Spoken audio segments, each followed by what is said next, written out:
அன்பான தமிழ் சொந்தங்கள் அனைவருக்கும் வணக்கம். வெற்றி கொண்டான் யூடியூப் சேனல் வழியாக உங்களை சந்திப்பதில் மிக்க மகிழ்ச்சி.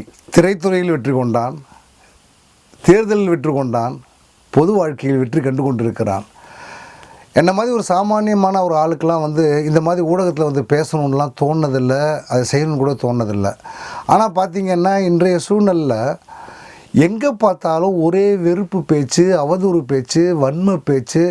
இது என்ன, இதுக்கெல்லாம் காரணம் என்ன அப்படின்னு நல்லா யோசித்து உள்ளே போய் பார்த்தா, இத்தனை வருஷமாக அனுபவிச்சுட்டு வந்த அந்த அதிகார போதை, அந்த பணத்திமிர், இதையெல்லாம் வச்சு நம்ம வாழ்க்கையில் எதை வேணால் அடையலான்னு சொல்லிட்டு ஒரு மன்னர் உடைய அந்த மனப்பொருட்கள் அவங்க வாழ்ந்துக்கிட்டு இருந்தாங்கல்ல, அந்த வாழ்க்கை திடீர்னு பறி போச்சு. அதை அவங்களால பொறுத்துக்க முடியல. என்னடா அது இவ்வளோ நாள் நம்ம வாழ்ந்த வாழ்க்கை வேறையாக இருந்துச்சு, இன்றைக்கி திடுதுப்புன்னு ஒன்றுமே இல்லாமல் இந்த அளவுக்கு நம்ம நிலைமை மோசமாகி போச்சு. இதுக்கு என்ன பண்ணுறது? அந்த யதார்த்த களத்துக்கு அவங்க வரல அப்படின்னு அவங்க என்ன பண்ணுறாங்க அப்படின்னு சொன்னால், ஒரு உளவியல் ரீதியாக அந்த தொண்டர்கள் மீதும் நம்முடைய தலைவர் பின்னாடி யார் யாரெல்லாம் போகிறாங்களோ தளபதி மீதும் அவங்க தொண்டர்கள் மீதும் ஒரு விதமான ஒரு வன்மத்தை கக்குறாங்க. அது எப்படிப்பட்ட வன்மம் அப்படின்னா, ஒரு உளவியல் ரீதியான வன்மம். இன்றைக்கி அந்த வார்த்தை அவங்க பயன்படுத்தியக்கூடிய வார்த்தை, அந்த தற்குறி அப்படிங்கிறாங்கல்ல, இதையெல்லாம் தாண்டி தலைவர் சொன்ன மாதிரி இன்றைக்கி அத்தனை தடைகள், வன்மங்கள் எல்லாத்தையும் தாண்டி இன்றைக்கி அவங்கள அந்த அளவிற்கு எதுவும் செய்ய முடியாத அளவிற்கு உருவாக்கி வைத்திருக்கக்கூடிய அளவுக்கு உண்மையாலுமே இருக்கும்னா, நம்ம எல்லாருமே, நீங்கள் எல்லாருமே மிகப்பெரிய ஆச்சரியக்குறிகள். இந்த மாதிரி கொஞ்சம் கூட மனசு இல்லாமல் அதே ஊக்கத்தோட தலைவருக்கும் நம்ம தளபதிக்கும் தோளோடு தோள் கொடுத்து நிற்கிறீங்க பார்த்தீங்களா? அதை பார்க்கும்போது ரொம்ப ரொம்ப மகிழ்ச்சியாக இருக்குது. ஏன் அப்படின்னு சொன்னால், எதை செஞ்சாலும் குத்தம். இன்றைக்கி என்ன சொல்கிறாங்க, இன்றைக்கி இவங்க என்ன ஆயிடுச்சு, ஒரு நடிகன் பின்னாடி போய் இப்படி இவங்க வாழ்க்கையை தொலைச்சிட்டாங்களே, ஒரு கவர்ச்சிக்கு அடிமையாயிட்டாங்களே, இந்த தலைமுறையை நினச்சா ரொம்ப அசிங்கமாக இருக்குது. பாவிங்களா, எந்த தலைமுறை? எனக்கு தெரிஞ்சு 6 வருஷமாக அண்ணாதுரை காலத்திலேருந்து, பேரறிஞர் அண்ணா காலத்திலேருந்தே எல்லாருமே ஒரு திரைத்துறையில் தொடர்பு உள்ளவங்க தான். அவர் வசனங்கள் எழுதியிருக்காரு. அதுக்கப்புறமா கலைஞர், அவர் பல திரைப்படங்களுக்கு வசனம் எழுதியிருக்காரு. புரட்சி தலைவர் பற்றி நமக்கு நல்லாவே தெரியும், மக்கள் திலகம். அதுக்கு பின்னாடி புரட்சி தலைவி யார், அவங்களும் திரைத்துறையில் சம்மந்தப்பட்டவங்க தான். ஏன், முன்னாள் முதல்வர் மு.க. ஸ்டாலின் கூட 2 படத்தில் நடிச்சிருக்காரு. அவருடைய மகன் துணை முதலமைச்சர், அவர் வாயாலே சொல்லியிருக்காரு, நான் எங்கள் அப்பா கூட போகும்போது யாருக்குமே எனக்கு தெரியாது, நான் எப்போ சினிமாவுக்கு வந்தனோ அதுக்கப்புறம் நான் எங்கே போனாலும் கூட்டம் சேருதுன்னு அவரே சொல்லியிருக்காரு. ஐயா, அந்த காலத்தில் அந்த திரைப்படம்ன்ற ஊடகம் ஒன்று இருந்துச்சு பார்த்தீங்களா, அது ஒவ்வொரு வீட்டுக்குள்ளேயும் போச்சு, மக்கள் கொண்டாடினாங்க. அந்த பெரியார் மாதிரி அன்னைக்கு ஒரு கருத்தியை பரப்பணும்னா தெரு தெருவாக போய் ஊர் ஊராக போய் அவங்க மேடைகளில் பேசினாங்க. அந்த நிலைமை இன்றைக்கி இல்லை. அதனால் ஒரு நடிகன் பின்னாடி போகணும்னு சொல்கிற அவரே, செந்தமன் சொல்கிறாங்கல்ல, அவரே இயக்குனர் தான், பல படங்களும் நடிச்சிருக்காரு. அப்போ என்ன இப்போ பிரச்சனை என்ன? உனக்கு கிடைக்காது இவர் கிடச்சிருச்சுன்றதா? உங்களுக்கு கிடைக்காது இவர் கிடச்சிருச்சு, மக்கள் ரொம்ப இவரை விரும்புகிறாங்க, அவ்வளவுதானே? யார் அரசியல் இல்லை? இன்றைக்கி உலக நாயகன் தனியாக கட்சி ஆரம்பிக்கலையா? அவரும் எம்பியா இல்லையா? புரட்சி கலைஞர் இல்லையா? ஏன் சுப்ரீம் ஸ்டார் இல்லையா? சரத்குமார் இல்லை? எல்லாரும் திரைத்துறையில் இல்லை. ஊர் ஊராக போய் வன்மம் எல்லாத்துக்கிட்டையுமே குறை சொல்லி பேசிகிட்டு இருக்கிற இப்போதைக்கு பிரகாஷ்ராஜ், அவரும் சினிமா கூட துறையில் தான் இருக்கார். எல்லாருமே இதில் இருக்காங்க. அப்போது இந்த நடிகன் பின்னாடி போனீங்கன்னு சொல்கிறது ஒரு மிகப்பெரிய பொய். அதை நீங்கள் எந்த காரணத்தை கொண்டு ஏற்றுக்க வேண்டிய அவசியமே இல்லை. இப்போ பிரச்சனை என்னென்னா, இவர் வந்துட்டார், நம்மளால் முடியல, இவர் செஞ்சிட்டார். அப்போ இதுக்கு என்ன பண்ணலாம்? நீ பின்னாடி போகிறவங்களாம் நீ இந்த மாதிரி அப்படின்னு சொல்லி, நான் சாதாரணமாக சொல்ல சகோதர சகோதரிகளே, நல்லா யோசிச்சு பாருங்கள். இன்றைக்கி நேற்று இல்லை, காலங்காலமாக நிறத்தின் அடிப்படையிலோ, பொருளாதாரத்தின் அடிப்படையிலோ, சாதி அடிப்படையிலோ திரும்பி நீ தாழ்ந்தவன் சொல்லி ஒரு கட்டத்தில் அந்த மனப்பான்மையை நம்மளே ஏற்றுக்க ஆரம்பிச்சிடுறாங்க, அவங்களே ஏற்றுக்க ஆரம்பிச்சிடுறாங்க. ஓஹோ, ஒருவேளை கருப்பாக இருந்தால் நம்ம மட்டமா, ஒருவேளை நம்ம இதாக பிறந்திருந்தால் நம்ம மட்டமா, எப்படி ஒரு உளவியல் ரீதியாக ஒரு தாக்கத்தை உருவாக்கி கொடுத்து அவங்க மனநிலையை மாறப்போக செய்கிற அளவுக்கு இவங்களால தாக்கத்தை ஏற்படுத்த முடியும். இதுதான் இப்போ பண்ணிக்கிட்டு இருக்கிறாங்க. நீ என் தலைவனை நான் பின்தொடர்ந்தால், என் தலைவனுக்காக நான் பணி செய்தால், முதல்வர் விஜய்க்காக நான் கூட போய் நின்னா, டேய் நீ தற்கொலைன்னு அழைக்கப்படுவ, அப்போ அதோட அர்த்தம் என்ன? ஒரு காலகட்டத்தில் நம்மளையே அறியாமல் நமக்குள்ளே வந்து அந்த உணர்வை கொண்டு வரணும். இது காலமாக இது உளவியல் ரீதியாக திணிக்கப்பட்ட ஒரு விஷயம். அதனால் இதுக்கு நீங்கள் இடம் கொடுக்கல. இனி நம்ம இடம் கொடுக்க வேண்டிய அவசியமும் இல்லை. நம்ம இடம் கொடுக்க வேண்டிய அவசியமும் இல்லை. ஏன் அப்படின்னா, இவ்வளோ நாள் செய்யாத நம்ம இவ்வளோ எதிர்ப்புகளை பார்த்த பின்னாடி இப்படியே நம்ம இது பண்ண போகிறோம். ஆனால் இவங்க கத்திக்கிட்டு தான் இருப்பாங்க. நம்ம முதல்வர் சொன்னார்ல ஒரு வார்த்தை, நம்ம ஒரு விஷயம் செய்யும்போது நம்மளை தட்டி கொடுக்குறவங்க இருப்பாங்க, கூட வர்றவங்க இருப்பாங்க, ஊக்கப்படுத்துவங்க இருக்காங்க, கல்லெறிகிறவங்க இருப்பாங்க. ஆனால் எதையுமே கண்டுக்காமல் நம்ம வேலையை நம்ம பார்த்து போய்கிட்டே இருக்குன்னு சொன்னார்ல, இதைத்தான் நான் செஞ்சாலே போதும். நம்ம பாட்டுக்கு போய்கிட்டே இருப்போம். அவங்க கத்துறவங்க கத்திக்கிட்டே இருக்கட்டும்.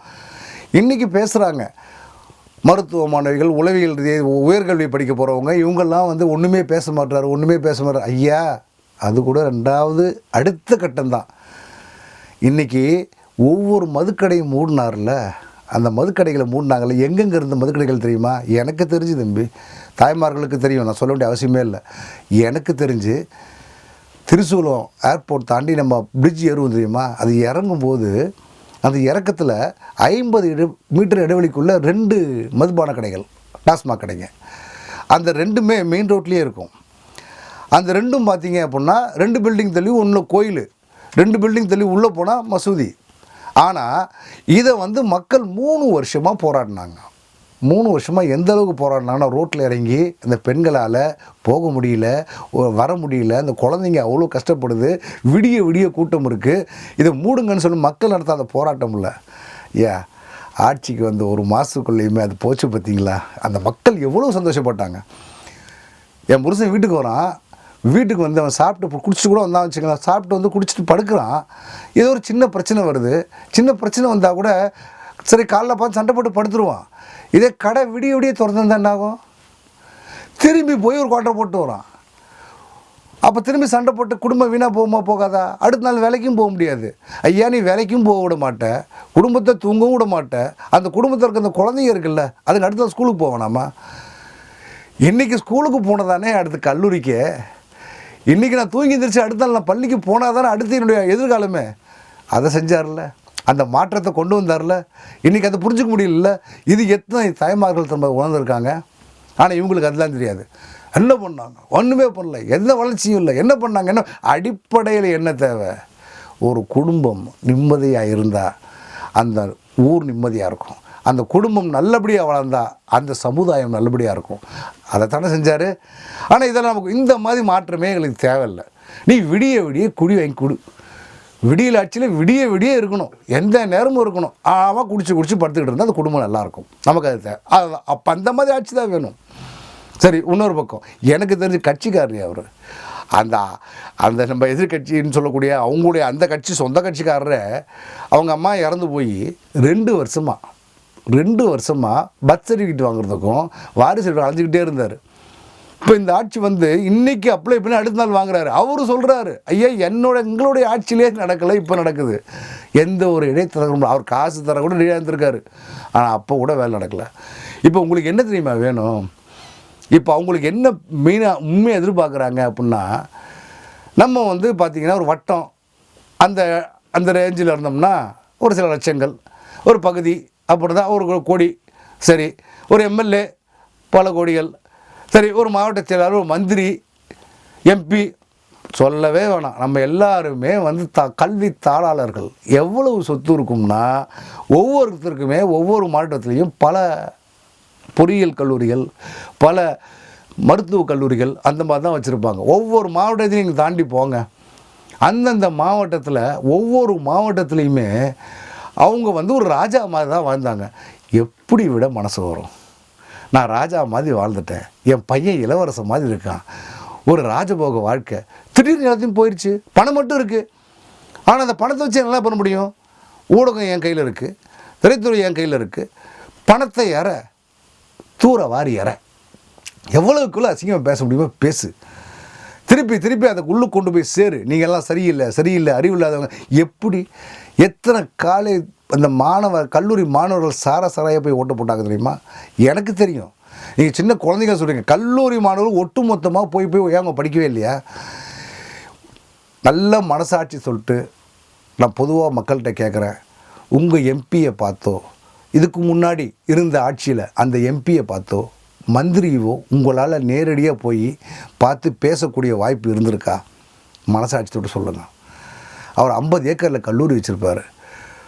எங்கே இருப்பாருன்னு கூட தெரியாது. எந்த கல்லூரியில் இருப்பார், எந்த பங்களாவில் இருப்பார் யாருக்கும் தெரியாது. நீங்கள் உள்ளே போனால வாட்ச்மேன் கூட உள்ளே விட மாட்டான். நீங்கள் பார்க்கவே முடியாது. அவரை ஓட்டு கேட்டு வந்தப்போ பார்த்துருப்பீங்க. அது முடிஞ்சு திரும்பி நன்றி சொல்ல கூட வர மாட்டார். அவ்வளோ பிஸியாக இருப்பார். அவர் ஏதாவது பொதுக்கூட்டத்தில் நேராக வந்து மேடையில் உட்காருவார். திரும்பி அப்படியே நேராக மேடையில் தள்ளுங்க கொண்டு போயிடுவாங்க.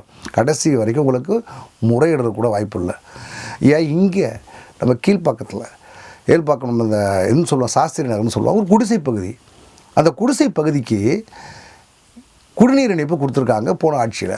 ஆனால் திறந்தும் வைக்கல, திருப்பி வரவும் இல்லை. இது என்ன பண்ணுறாங்க அப்படின்னா, ராத்திரி 9:30 மணிக்கு மக்கள் வந்து சாலை மறியலில் ரோட்டுக்கிட்ட வந்துடுறாங்க, ஒரு மறியல் பண்ண ஆரம்பிக்கிறாங்க. 10:30 மணிக்கு அமைச்சர் வந்து எழும்பூர் தொகுதி எம்எல்ஏ அமைச்சர் அந்த இடத்துக்கு வராரு. அந்த இடத்துக்கு வந்து அந்த மக்கள்கிட்ட உட்காந்து பேசுகிறாரு. பேசிட்டு குடிசை பகுதி அந்த அந்த ஒரு சரியான ஒரு அமைப்பு கூட இல்லை, உட்கார்றது கூட ஒரு சமூக கூட்டத்தில் கூப்பிட்டு உட்கார்றாரு. உட்காந்து பேசிட்டு குறைகளை கேட்குறாரு. குறைகளை கேட்டு இவங்ககிட்ட என்ன சொல்கிறாரு அப்படின்னு சொன்னால் அது சம்மந்தப்பட்ட அதிகாரிகளை வர வைக்கிறாரு, நடவடிக்கை எடுக்கிறாரு. அப்போ இது மாற்றம் இல்லை, உங்களுக்கு இது மாற்றம் கிடையாது. கடைசி வரைக்கும் நாங்கள் ராஜாவுக்காக ரோட்டில் நின்றுக்கிட்டே இருக்கிறது நல்ல மாற்றம். ஆனால் நாங்கள் வந்து அடுத்த நிமிஷம் நினைத்து நொடி எங்களுடைய ஒரு எம்எல்ஏவையோ ஒரு மந்திரியோ பார்க்க முடியுதா? அது மாற்றம் கிடையாது. அது எங்களுக்கு தேவையில்லை. நாங்கள் அடிமையாக இருந்துட்டு போகிறோம். அதுதானே நீங்கள் சொல்ல வர்றது? அதுதானே இப்போ நிகழ்ந்திருக்க மாற்றம் வந்து அவங்களுக்கு பிடிக்காதில்ல. இது இன்றைக்கி சாத்தியமாக இருக்குது. ரொம்ப தப்பு தான். இன்றைக்கி நடக்கிறது பயங்கர மோசமான ஆட்சிங்க. 10 வருஷம் தாழ்த்தப்பட்ட மக்கள் வாழ்ந்துருக்கக்கூடிய பகுதிக்கு வந்து ஒரு பேருந்து கிடையாது. இன்றைக்கி அந்த ஊருக்கு பேருந்து போகுது. அதுக்கு இப்போ சமூக நீதி அமைச்சர் வந்து நம்ம விசிகாவை சேர்ந்த வன்னியரசு அவர்கள் வந்து சொல்கிறாங்க, 10 வருஷமாக இல்லாத ஊருக்கு இன்றைக்கி பஸ்ஸு போயிருக்கு, பேருந்து போயிருக்கு அப்படின்னா இது மாற்றம் இல்லை. ஆகையால் அன்பான தாவேக்கா தொண்டர்கள், சகோதர சகோதரிகள், உங்கள் எல்லாத்துலேயும் கேட்டுக்கிறது என்ன அப்படின்னு சொன்னால், வழிகாட்ட தலைவன் இருக்கிறார், வழிகாட்டுறாரு, நமக்கு துணையாகவும் இருக்கார். நம்முடைய வேலை என்ன? நல்ல களத்தில் இறங்கி வேலை செய்து மக்களிடத்தில் நல்ல பெயர் எடுத்து ஒரு வளமான சமுதாயத்தை உருவாக்க வேண்டும். ஒரு நல்ல எதிர்காலத்தை தமிழகம் வந்து சிறந்து விளங்கக்கூடிய ஒரு நல்ல மாநிலமாக மாற வேண்டும் என்பதில் முழு முயற்சி எடுத்து அதற்குண்டான வேலைகளை செய்ய வேண்டும் என்று கேட்டுக்கொண்டு, எந்த காலத்திலும் நாம் கட்சி விரோத நடவடிக்கைகளுக்காகவோ அல்லது மக்களுக்கு விரோதமாக செல்லாமல் சரியான வழிகாட்டுதல் ஒழுங்காக முயல்வோம், வெற்றி பெறுவோம். நன்றி, வணக்கம்.